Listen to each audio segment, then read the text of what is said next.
आज हम पढ़ेंगे संधारित्र।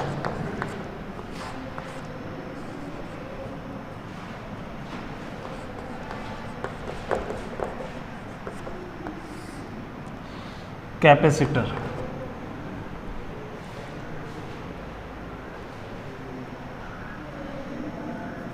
सिंपल अगर हम एक चालक ले लें तो उसकी धारिता ज़्यादा नहीं हो सकती। जैसे हम कोई भी एक चालक ले लें, इसकी एक धारिता है वो बहुत कम होती है, तो ऐसा कुछ सिद्धांत लगाएं, ऐसी कुछ व्यवस्था करें कि इसकी धारिता बढ़ जाए, तो उस डिवाइस को कह देते हैं संधारित्र। तो संधारित्र एक ऐसी युक्ति हो गई जिसका आकार बढ़ाए बिना धारिता को काफ़ी बढ़ा दिया जाता है। यह एक ऐसी विद्युत युक्ति है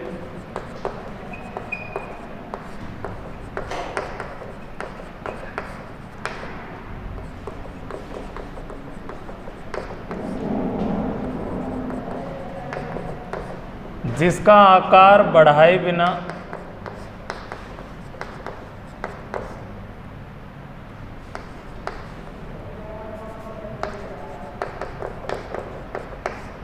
धारिता को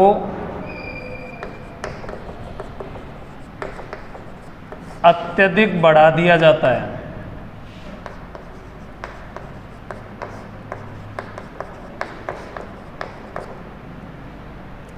ये एक ऐसी विद्युत युक्ति है जिसका आकार बढ़ाए बिना धारिता को अत्यधिक बढ़ा दिया जाता है, धारिता को काफ़ी बढ़ा देते हैं। तो इसमें एक सिद्धांत लगता है, पहले हम उस सिद्धांत को समझते हैं।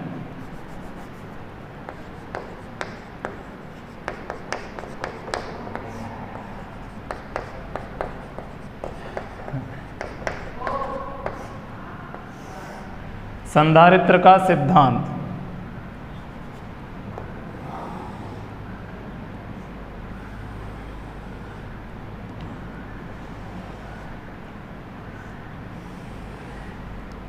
ये कोई चालक प्लेट है और इसको हम एक कुचालक स्टैंड पर रख देते हैं। कुचालक आधार इस पर रख देंगे हम। मान लो ये प्लेट ए है, इसको हम आवेशित करते हैं तो आवेश दोनों तरफ इस तरह से इकट्ठा हो जाएगा।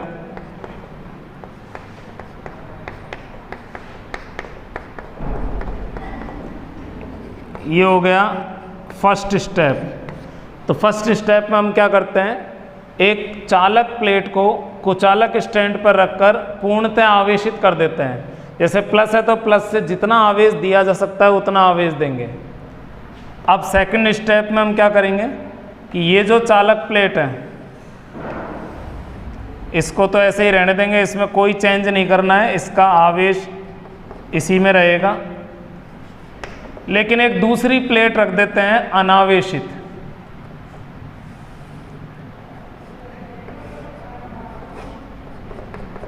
ये तो आवेशित है, इसमें तो हमने चार्ज दे रखा है। ये दूसरी प्लेट बी है जो कि अनावेशित है, इसमें पूरे में प्लस आवेश है। ये प्लस आवेश क्या करेगा, इसके मुक्त इलेक्ट्रॉन को अपनी तरफ खींचेगा, तो सारे मुक्त इलेक्ट्रॉन इस सरफेस पर आ जाएंगे। सारे नहीं आएंगे लेकिन काफ़ी आ जाएंगे। इन दोनों को जितना नज़दीक रख सकते हैं उतना नज़दीक रखना है। अब इधर माइनस आएगा तो बदले में इधर प्लस भी जनरेट होगा, क्योंकि ये अनावेशित है, इसका चार्ज 0 है, तो इधर से इलेक्ट्रॉन आएगा तो इधर पॉजिटिव आयन छोड़ के आएगा। अब इधर से जो इधर दोनों साइड ये जो आवेश थे ये खिंच के एक ही तरफ हो जाएंगे।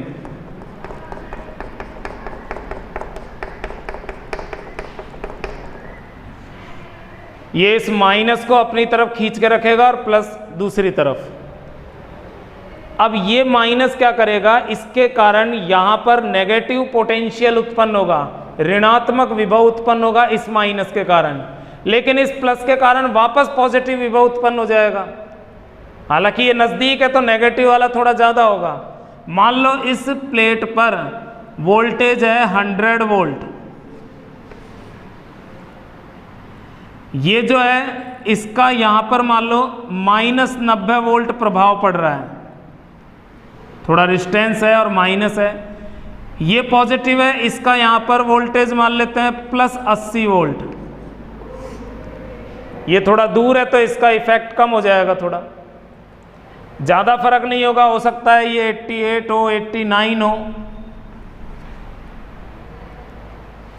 तो टोटल वोल्टेज अब आएगा, इन दोनों को जब सॉल्व करोगे तो -1 तो 99 हो गया, यानी इसका वोल्टेज 100 से 99 ही हो पाया। अगर आप कहते हो कि नहीं ये तो 80 हो गया तो 80 हो गया, तो ये 90 हो जाएगा, क्योंकि इन दोनों का डिफरेंस -10, वो इसमें से हटा दो, ये बच गया। तो इस प्लेट की वजह से इसका जो वोल्टेज है, इस सरफेस का जो विभव है, वो 100 वोल्ट से कम हो जाएगा। लेकिन थोड़ा सा ही कम हुआ, ये तो ज़्यादा फर्क नहीं पड़ा, 10% ही तो कम हुआ, आवेश उतना ही है। तो धारिता बराबर होता है Q/V, आवेश उतना ही है, विभव 10% कम हो गया तो ये 10% बढ़ जाएगा, तो धारिता ज़्यादा नहीं बढ़ी है। तो क्योंकि इसमें दोनों चार्ज हैं, नेगेटिव वोल्टेज को घटा रहा है तो प्लस वापस बढ़ा रहा है, ये प्लस उसे वापस बढ़ा रहा है। इनको अगर ज़्यादा नज़दीक ले आओगे तो इसमें और इसमें ज़्यादा फर्क नहीं आएगा। जैसे ये 100 है तो ये -99 हो जाएगा या 99.999 हो जाएगा, अगर इन दोनों को बहुत ज़्यादा नज़दीक ले आए, कुछ मिलीमीटर ले आए। लेकिन ये प्लस है तो ये इसके साथ साथ ये भी जनरेट होगा, ये मान लो +98 हो गया। तो अब इन दोनों का डिफरेंस -1, इसमें से एक घटा देंगे तो ये 99 हो गया, ज़्यादा फर्क नहीं आया। 1% कम हुआ वोल्टेज तो धारिता 1% बढ़ी। इसलिए हम क्या करेंगे नेक्स्ट स्टेप में, ये स्टेप सेकंड हो गई, थर्ड स्टेप में ए को तो चेंज करना ही नहीं है, ए को तो ऐसे ही रहने देना है।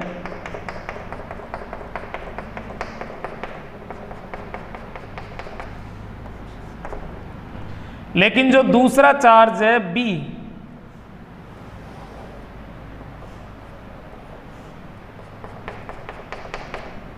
ये जो प्लेट है इसकी इस वाली सरफेस को, यानी कि जो चार्ज इसमें जैसे पॉजिटिव है तो पॉजिटिव वाले हिस्से को, जो दूर वाला हिस्सा है उसको भू संपर्कित कर देंगे, उसकी अर्थिंग कर देंगे।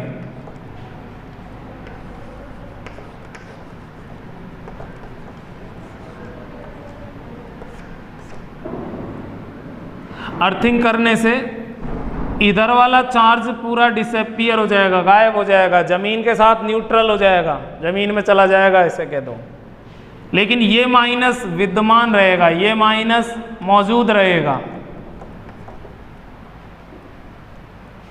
अब वापस इस कैलकुलेशन पर आते हैं, ये दोनों तो ठीक है, वही है 100 और -99, लेकिन ये जो था +98, अब इसको हमने हटा दिया।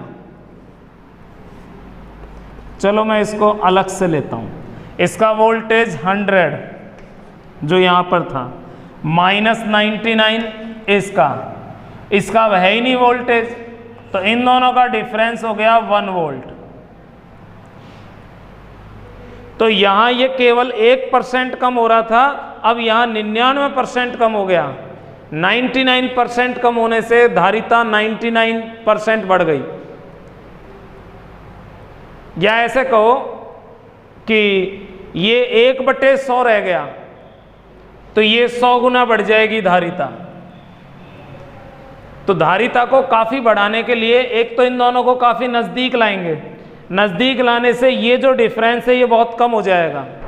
ये डिफरेंस मान लो 99.999 हो गया, ये 98.99 हो गया, ये 99 हो गया मान लो। तो यहाँ तो ज़्यादा फर्क नहीं आएगा, लेकिन यहाँ फर्क पड़ जाएगा। इसका वोल्टेज है 100 और इसका है -99.999, क्योंकि ये इसके काफ़ी नज़दीक है तो उतना ही आवेश खींच लेगा जितना खुद में है, थोड़ा सा कम रहेगा। तो इसका डिफरेंस 0.001, यानी कि वोल्टेज जो है वो 1 लाख गुना कम हो गया तो धारिता 1 लाख गुना बढ़ जाएगी। तो इसलिए धारिता बढ़ जाती है जब हम एक नेगेटिव प्लेट को पॉजिटिव प्लेट के समीप ले आए। अब ये तो हम सिद्धांत में ऐसे लिख रहे हैं। अगर हम आपसे कहें कि एक प्लेट ये रखी है, दूसरी प्लेट ये है, दोनों को बैटरी से कनेक्ट कर दो, सेल से कनेक्ट कर दो, इस पर पॉजिटिव आ जाएगा, इस पर नेगेटिव आ जाएगा, तो ये चार्ज तो यही बना, इसमें अर्थिंग की जरूरत नहीं, हमने इसको नेगेटिव सोर्स से जोड़ दिया, इसको पॉजिटिव से, तो इन दोनों पर बहुत ज़्यादा चार्ज इकट्ठा हो जाएगा। ये हम प्रिंसिपल में इसको अर्थिंग करके दिखा रहे हैं सिद्धांत में। तो ये संधारित्र का सिद्धांत हो गया। फर्स्ट ऑफ ऑल एक चार्ज प्लेट ए को किसी इंसुलेटेड बेस पर रख देंगे, किसी कुचालक बेस पर रख देंगे, उसके बाद इसको फुल्ली चार्ज करेंगे, इसको हम कंप्लीटली चार्ज कर देंगे जितना कर सकते हैं। ये संतृप्त हो गया। अब इसके पास में एक और प्लेट रख देंगे, मेटल की प्लेट रख देंगे, कंडक्टर रहेंगे जिसमें अनावेशित होगी, जिसमें कोई चार्ज नहीं होगा। इसके दोनों सरफेस पर चार्ज इंड्यूस्ड हो जाएगा। ये देख लेना, यहां तक आ रहा हूं, ऑन कर दिया।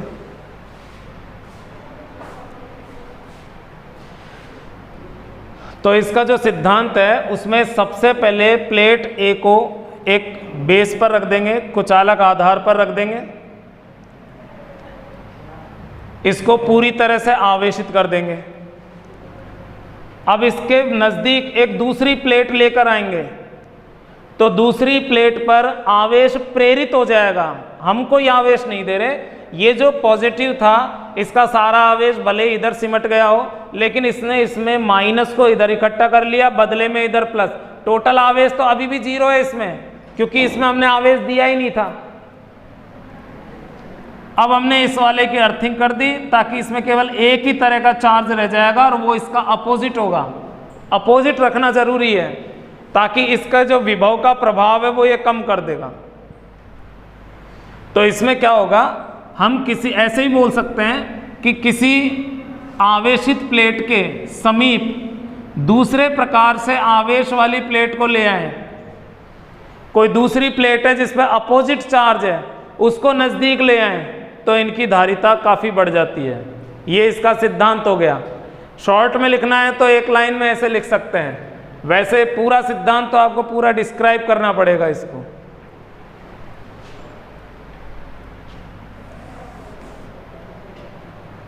मान लो हमारे पास में एक धातु का गोला है ए और दूसरा धातु का गोला है बी, दोनों काफ़ी डिस्टेंस पर हैं। इस पर हम पॉजिटिव चार्ज इकट्ठा करना शुरू कर दें और इस पर पॉजिटिव चार्ज पहुंच गया मान लो 10 माइक्रो कूलॉम, इससे ज़्यादा मान लो नहीं पहुंच रहा, इससे ज़्यादा आवेश नहीं दे पा रहे हम। अब इसको देते हैं नेगेटिव चार्ज, मान लो इसमें हमने -10 माइक्रो कूलॉम दे दिया, इससे ज़्यादा अब इसमें भी नहीं दे सकते। फिलहाल दोनों दूर दूर हैं, एक दूसरे के प्रभाव क्षेत्र में नहीं है, लेकिन अगर हम इन दोनों को नज़दीक ले आएं, इसको अब हम इसके नज़दीक ले आते हैं,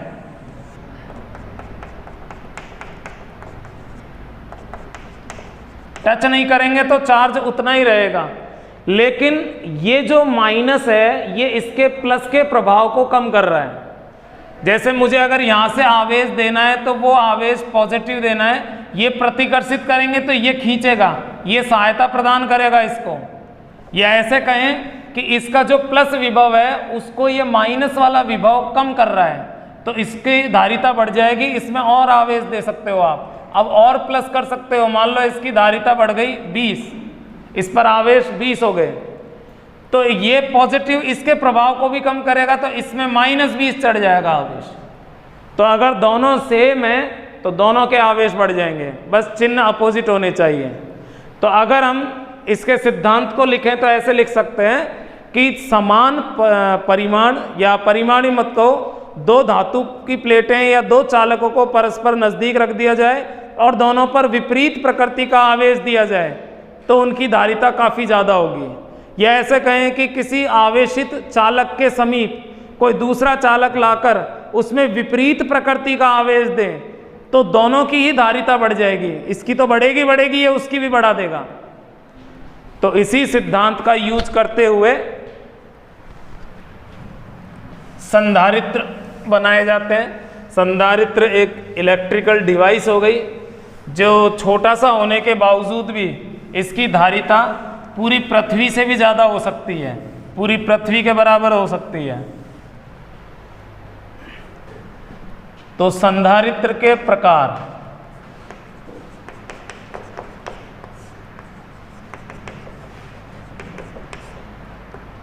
हम 12th में केवल पढ़ते हैं संरचना के आधार पर।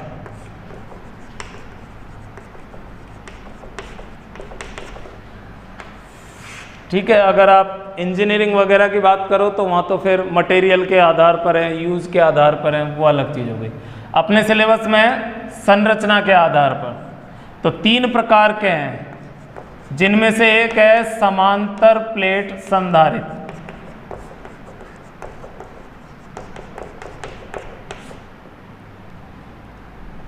दूसरा है गोलीय संधारित्र,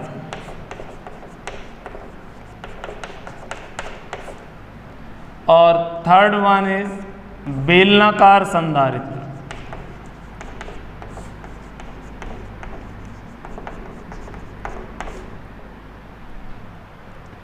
जैसा नाम वैसी आकृति होगी।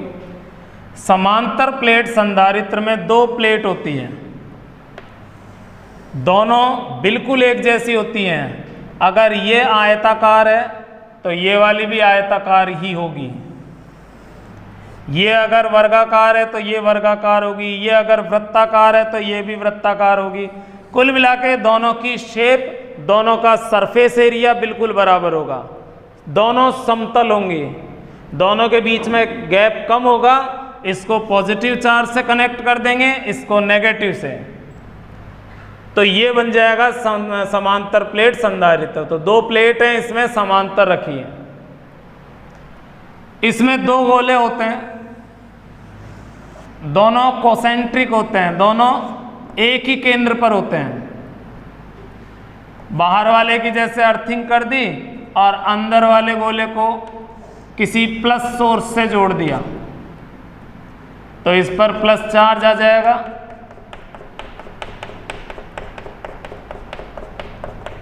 और प्रेरण की वजह से, खिंचाव की वजह से इस गोले की अंदर की सतह पर माइनस आ जाएगा। बाहर तो अर्थिंग है, बाहर चार्ज होगा ही नहीं। तो अपोजिट चार्ज का यहाँ भी एक पेयर हो गया। ऐसे ही इसको प्लस से जोड़ेंगे तो इस पे प्लस आ जाएगा और इस पर माइनस आ जाएगा। तो ये भी प्लस माइनस का एक पेयर हो गया, एक सेट हो गया, जिसको हम समांतर प्लेट संधारित्र कहेंगे। बेलनाकार में 2 बेलन होते हैं, समाक्षीय है, यानी कि अक्ष समान होंगी, कोएक्सियल होंगे। लेकिन एक थोड़ा बड़ा हो गया इससे, इस तरह से।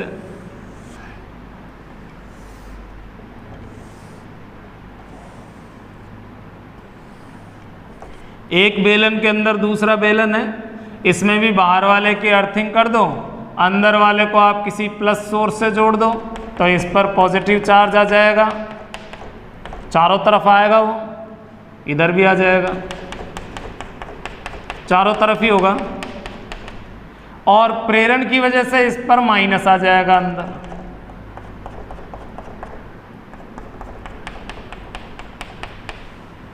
ये हो गया बेलनाकार। लेकिन अपने सिलेबस में केवल इसी का वर्णन है, एनसीईआरटी सिलेबस में इसी की डिटेल है। बस ये तो नाम जानना है आपको क्या है, बाकी वर्णन अपने इसी का पढ़ेंगे। इसमें एक समान विद्युत क्षेत्र बनता है।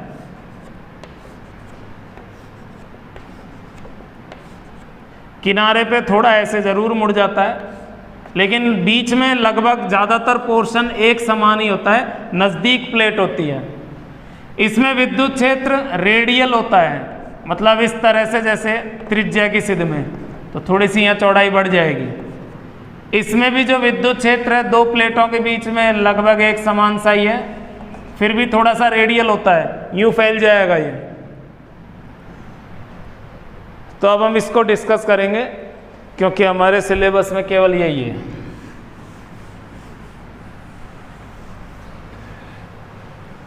समांतर प्लेट संधारित्र। तो इसमें जो जो कंडीशंस हैं उनको लेते हुए इसकी डेफिनेशन लिखेंगे।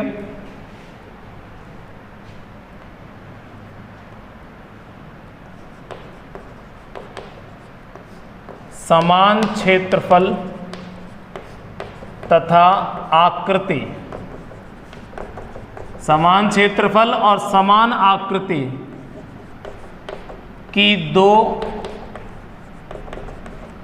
धातु की समतल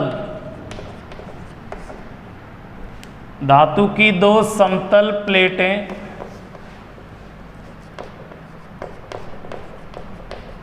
यदि परस्पर अल्प दूरी पर स्थित हैं,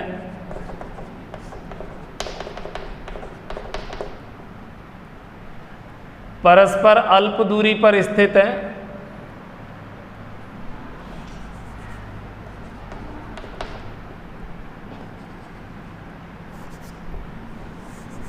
अल्प दूरी पर व परस्पर समांतर, समांतर भी होनी चाहिए, परस्पर अल्प दूरी पर व परस्पर समांतर स्थित हैं।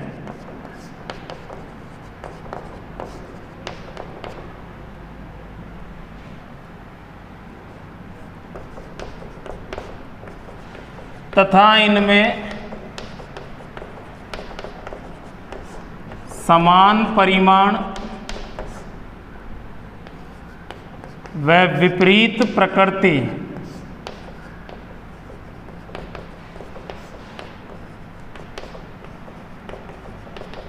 का आवेश है,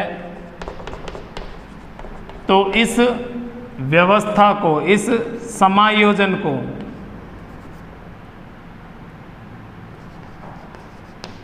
तंत्र कह दो, सिस्टम कह दो, इस व्यवस्था को समांतर प्लेट संधारित्र कहते हैं।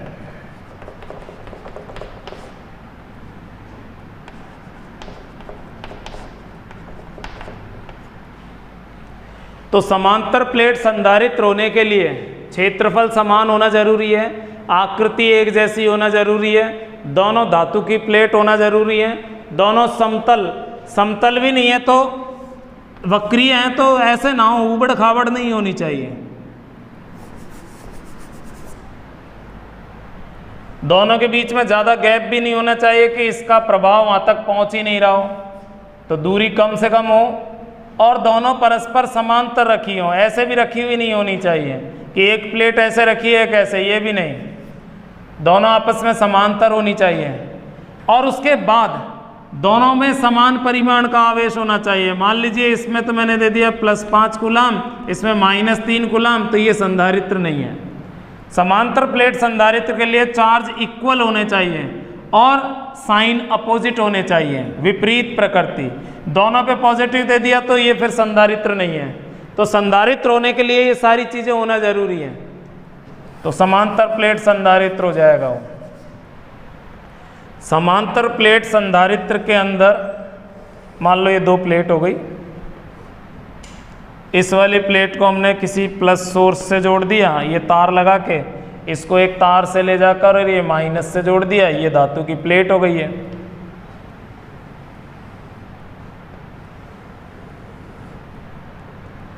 इसकी वजह से इस पर पॉजिटिव चार्ज आ जाएगा, अंदर की सरफेस पर आएगा, क्योंकि वो माइनस प्लस आपस में खींचेंगे तो, और नज़दीक होने की वजह से ये इस तरह से हो जाएगा।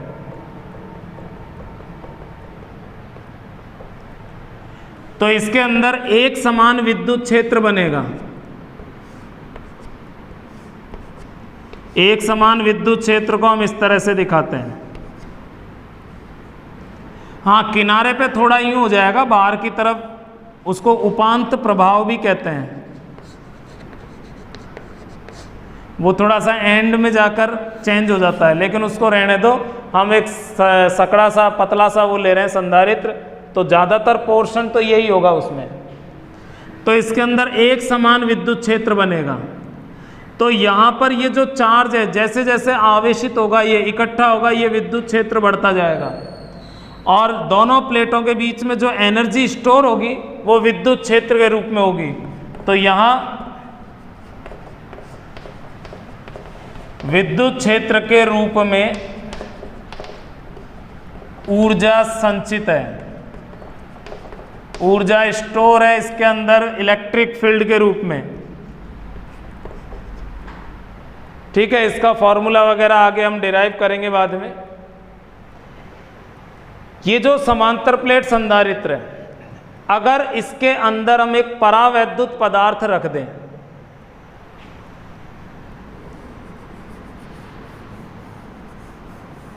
इस तरह से एक परावैद्युत पदार्थ रख दें, एक ब्लॉक रख दें,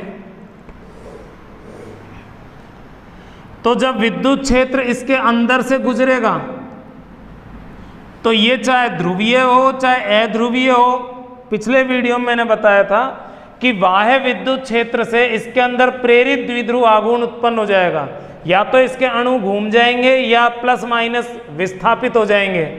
तो इसके अणु जैसे इस तरह से संरेखित हो गए, मान लो इस तरह से, तो माइनस की तरफ वाले तो हो जाएंगे प्लस, इधर माइनस, ये प्लस, फिर माइनस। अब ये माइनस प्लस आपस में एक दूसरे को उदासीन बना देंगे, न्यूट्रल कर देंगे, मतलब इनका इफेक्ट जीरो ले लो, काफी नजदीक होंगे ये। लेकिन इधर वाला लास्ट वाला जो ये पूरा पॉजिटिव, ये इस वाले हिस्से को पॉजिटिव बना देगा, लास्ट सरफेस को। ऐसे ही इधर जो नेगेटिव बचेगा वो इस सरफेस को नेगेटिव बना देगा। तो चलिए मैं इसको अलग से लेता हूं।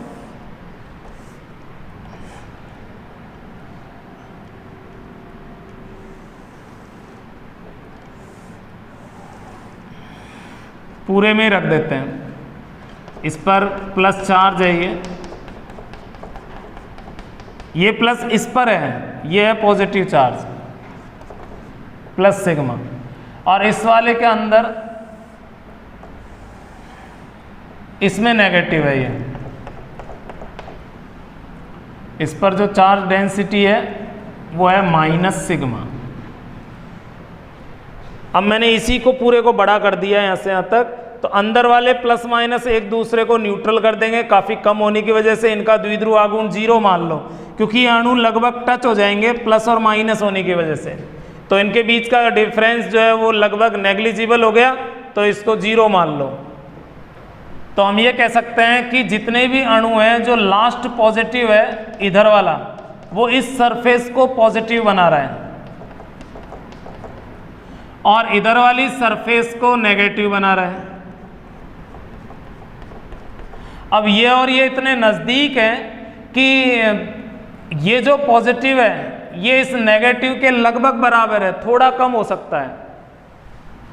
ये प्लस से ये माइनस की तरफ एक अपोजिट इलेक्ट्रिक फील्ड जनरेट होगा, वो हो जाएगा इंड्यूस्ड, प्रेरित, EI मान लो उसे। और यहाँ पहले से एक विद्युत क्षेत्र था खाली जगह में, वो विद्युत क्षेत्र मान लेते हैं E0।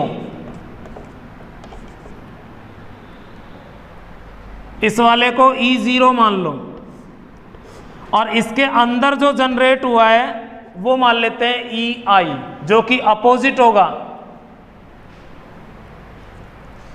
तो इसमें से इसको घटा देंगे, इसके अंदर जो परिणामी तीव्रता है, जो नेट इलेक्ट्रिक फील्ड है, नेट इलेक्ट्रिक फील्ड जो है वो इन दोनों के डिफरेंस के बराबर हो जाएगा, परिणामी तीव्रता।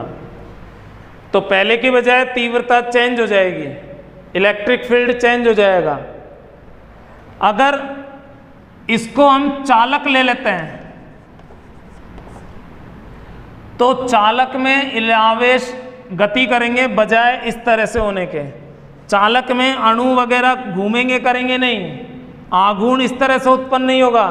इसके अंदर तो इतने मुक्त इलेक्ट्रॉन हैं कि सारे मुक्त इलेक्ट्रॉन इधर आके इकट्ठे हो जाएंगे, इधर प्लस, तो बदले में जो इलेक्ट्रिक फील्ड होगा वो लगभग इतना ही हो जाता है। तो ये दोनों लगभग बराबर होने की वजह से जीरो हो जाएगी तीव्रता।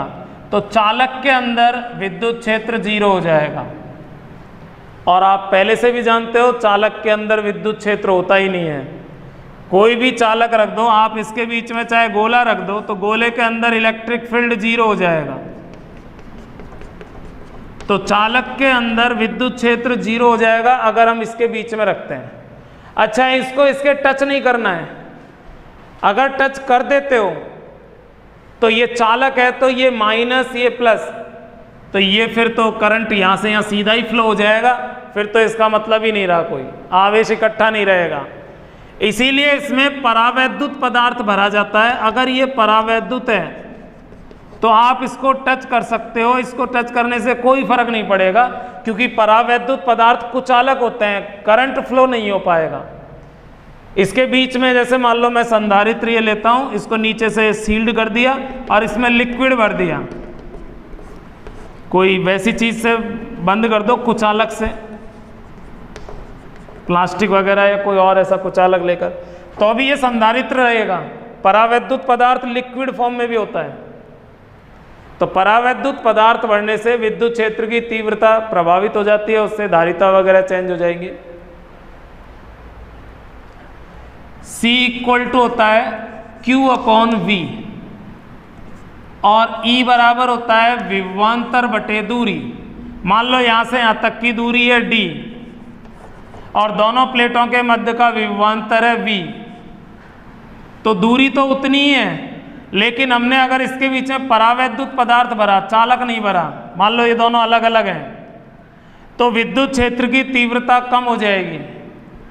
D कांस्टेंट है क्योंकि बीच की दूरी चेंज नहीं हो रही है, तो E कम होने से V कम हो जाएगा, दोनों प्लेटों के बीच का विभवांतर, और V कम हो जाएगा जबकि आवेश उतना ही है, तो धारिता बढ़ जाएगी। विभव कम होगा तो धारिता बढ़ जाएगी। तो दोनों प्लेटों के बीच में जब समांतर प्लेट संधारित्र है, दोनों प्लेटों के बीच में परावैद्युत पदार्थ रख देते हैं, परावैद्युत पदार्थ भर देते हैं, तो धारिता बढ़ जाती है।